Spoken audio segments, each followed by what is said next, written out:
Hey everyone, Leah here. So today I wanted to touch on some of the most commonly asked questions and also some of the beauty myths that I often get commented on. Let's begin right away. Everything that you apply topically will get absorbed into the bloodstream. And I think we hear this a lot from, natural skincare brands, organic skincare brands promoting more natural products, forcing you guys to use their products versus the chemical or synthetic ingredients.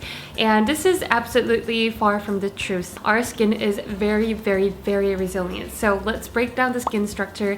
There's 3 different layers in the skin. So the very first layer that we see on top of the skin, it's called epidermis. And then we have the dermis layer where the collagen gets produced and the hyaluronic acid gets produced and all of the other skin building blocks or the proteins are in the dermis layer.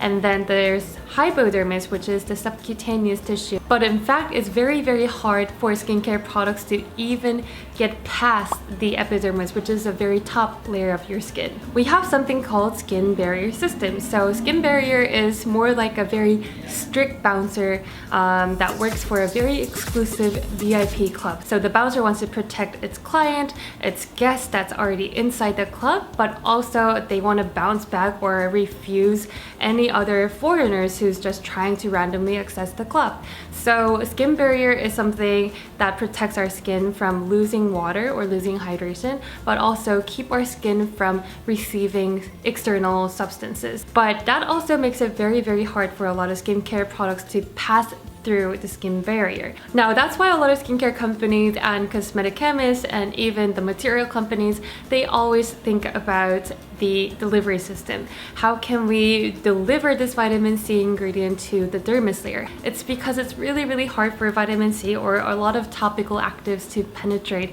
into the dermis layer. The second myth that I hear a lot is that non-comedogenic tested, hypoallergenic tested, dermatologist tested, and dermatologist recommended products are always better. This is actually really tricky because in order to have that claim, they will have obviously their own testing results. So they can do it independently. They can only gather like 10 people and test it on 10 people who doesn't have any allergies. So that wouldn't really reflect the real life situation. I know a lot of you guys do follow the comedogenic rating system, but in fact the test was done way back then in 1970s. It's actually done inside the rabbit's ear, and rabbit's ears are obviously more sensitive and more prone to clogged pores. And it's always about the concentration too. Of course, applying 100% coconut oil can give you clogged pores depending on individual skin condition, but if there's only 1% in the entire formulation, that's not going to give you the same results. And then when it comes to dermatologist tested and dermatologist recommended claims, it's really not a regulated term. Some dermatologists may have tested it and may have not liked it, but they obviously did test it, so they can just slap on that tested claim. So it's very tricky to actually believe and buy into these claims, and it's always the best to test it out by yourself, look at the entire formulation rather than focusing on one single ingredient of the entire product. Occlusives form a non-breathable barrier, and this is very far from the truth. They're not like a plastic wrap. If you apply and wrap around your face with a plastic wrap, you will feel that kind of heating up and also sweating sensation. But when you apply a very thick and a heavy duty moisturizer, your skin still feels very comfortable. Especially a lot of people think that silicones are suffocating and they clog the pore, but silicone oils are in fact one of the most breathable and permeable beautiful occlusive. If the ingredients are the same, go for the cheaper one. Yes, the ingredients are similar with the dupe and the original, but you never know how it's formulated. A lot of times people do think that ingredients are everything, but what I can say is that formulation, or at least the formulating technology, is everything, or is what makes one product superior than another one. Okay, so it's easier to understand it this way. Me and Gordon Ramsay, we were given the same exact ingredients to cook with, but of course the end result or the dish that we both cook are going to be completely different. It's because of the difference in the cooking skills, aka formulating technology. So even though the ingredient label looks the same, it doesn't mean that it's going to be the same product, it's going to be the same feel and sensorial and everything. The apple cider vinegar as a toner for clearing up acne skin. This is not actually a myth, but it's something that I got a lot of questions about. I have used apple cider vinegar as a toner in the past, and it has a superior exfoliating property, and also it does have very potent antibacterial property. So therefore it can potentially help. However, I wouldn't use this every single day. For me, if I were to use it, I think I would use it probably once a week at most. And I also do believe that overuse of antibacterial products can also diminish and eliminate all the good bacteria that are protecting our skin as well. So your skin is naturally losing its immunity to fight against the harmful bacteria. And if you are going to use it, please dilute it into water so that the pH is more skin friendly. You have to make sure you cleanse really well. This is one of the most skin damaging advice out there. So cleanser inevitably is the most damaging skincare product, and that's because it contains surfactants, and surfactants are what eliminates and takes off your makeup, dirt and grime, but it doesn't recognize the difference between the dirt and also your natural moisture. So it does take away everything. Now, milder surfactants have less chance to take away those natural hydration, natural moisture, but at the end of the day, they are surfactants too. I think a lot of people who do struggle with skin barrier disorder,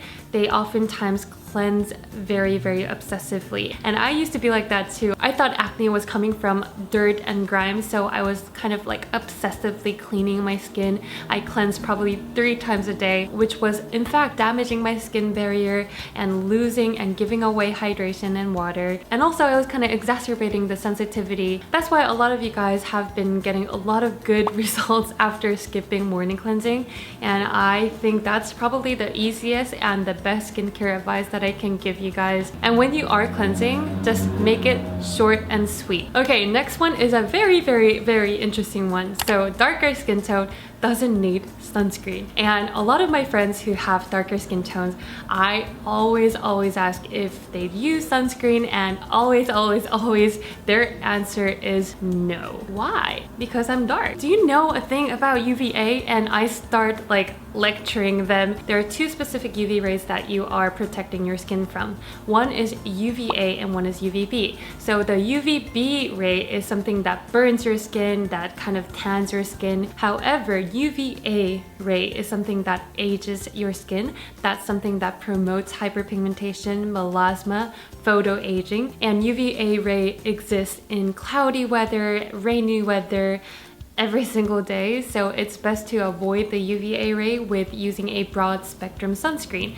So you don't necessarily need to look for a higher SPF number, but what you want to focus on is looking for a label that claims that it is broad spectrum. Or in Asian sunscreens, there's PA+ systems. In European sunscreens, there's PPD ratings. And there are a lot of elegant formulations that do not leave white cast, so I think you will enjoy using a lot of sunscreens. Anti-aging skincare, the earlier the better. I think a lot of people will have different opinions on this, but I just wanted to say that probably not. There are definitely preventative methods in anti-aging, and there are treatment or reversing methods.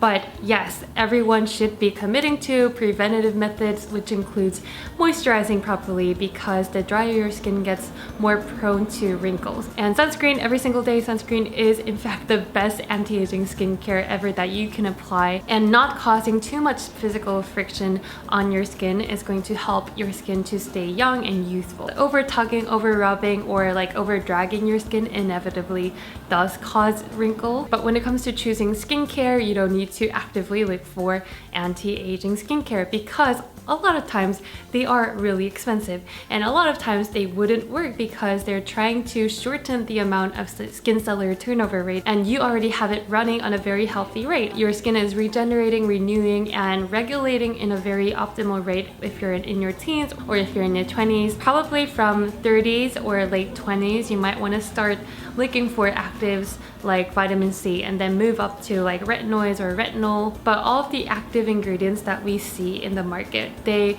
do order your skin cells to do certain things. So it inevitably stresses out your skin a little bit. If you're younger, you have more to lose. So just respect your skin as it is. Go for something that's cheaper, that's more basic. A lot of you guys were interested in knowing and learning the difference between purging versus breaking out. So purging is basically a stage or a set amount of period that your skin kind of detoxifies and bring it up to the surface. This happens a lot when you just started incorporating retinol, or vitamin C products, or AHA, alpha hydroxy acids, including glycolic acid, lactic acid, and everything like that. They're kind of shortening the period that your skin regenerates and rejuvenates. If your skincare product doesn't have any active ingredients that promotes the skin cellular turnover, I think it's a good chance to assume that you are breaking out from it. But you might also want to consider other factors. It can be due to the skincare product you just started using,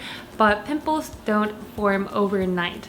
It can be accumulated from a week ago, or it could be your stress level, your hormonal fluctuations, and the diet that you're consuming, or something that happened in your gut. So there are so many other factors. Can your skin get used to a certain product and your skincare product stop working? Is that true, or is it false? Sadly, your skin doesn't build up a tolerance or immunity to a product. But I think this happens a lot when you're using active ingredients. Again, vitamin A, vitamin C, and also AHA.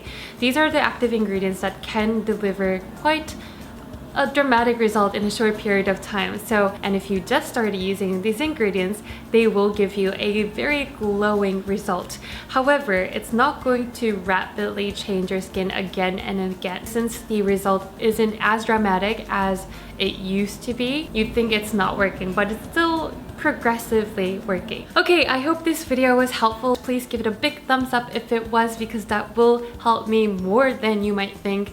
If you are new to my channel, please hit the subscribe button down below. That will mean a lot. And I'll talk to you guys on my Instagram at Liah, and I'll see you guys next time. Bye!